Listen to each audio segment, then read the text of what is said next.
The Battle of Mayi was an abortive ambush operation by the Han Dynasty against the invading Xiongnu forces. Casualties were minimal. It marked the end of de jure peace between the Han Dynasty and Xiongnu, and stimulated the use of effective cavalry forces and offensive military policies by the Han court. Background: before the Battle of Mayi, there had been two main encounters between the Chinese and the Xiongnu. During the Warring States period, General Li Mu of the state of Zhao defeated the Xiongnu by luring them deep inside Zhao territory and ambushing them. With similar tactics, General Meng Tian of the Qin dynasty drove the Xiongnu north for 750 kilometers and built the Great Wall to guard against future raids. After the humiliating defeat of Emperor Gao by Modu Shani at Beiding in 200 BC, the Han dynasty was forced to resort to political appeasement in order to decrease the scale of Xiongnu hostility. However, despite the periodic gifts and hekin, border townships and villages were still ravaged by nomads,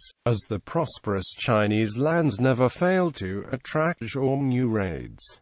After 7 decades, Han Dynasty had built up its strength. Emperor Wu maintained a policy of peace early in his reign, but the court began to formulate ideas of striking a major blow against the Xiongnu. The traditional Chinese strategy was to lure the Xiongnu cavalry into Chinese territory, onto terrain where the Chinese army, composed almost entirely of infantry and chariots, would be at an advantage.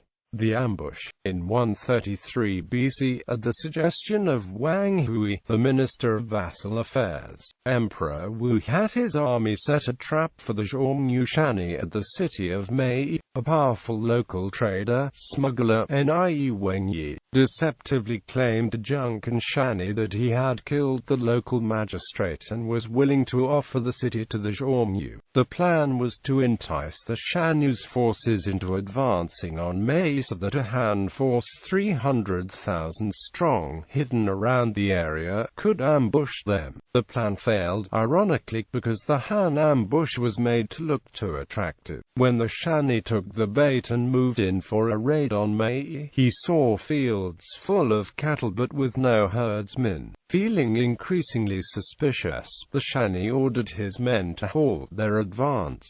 Xiongnu scouts then captured a Han soldier from a local outpost, who disclosed the entire plan to the Shani. Shaken, the Shani then withdrew quickly before the Han forces could act. The Han forces were scattered at this point, unable to concentrate in time to catch the Xiongnu. Wang Hui himself, the commander of the entire Han operation, had only 30,000 troops under his direct command, too few to stop the Xiongnu from retreating to the steppe or to defeat them. Wang hesitated and ordered the Han forces not to pursue. As a result, neither side suffered any casualties. Aftermath. Back at the imperial court, Wang Hui's political enemies blamed him for the plan's failure and his reluctance to pursue the retreating Xiongnu army. He was imprisoned. While awaiting trial, he bribed the powerful Prime Minister Ti Yunfen in the hope of obtaining a parole. Emperor Wu still refused to spare Wang, who then committed suicide in prison. Though border military clashes had already continued for decades between the two sides, this battle ended the de jure peace between the Han and Xiongnu. The ambush operation revealed the Han dynasty's hawkish stance, and the marriage gift for peace policy was officially abandoned. For the next few years, Xiongnu would increase the border attacks,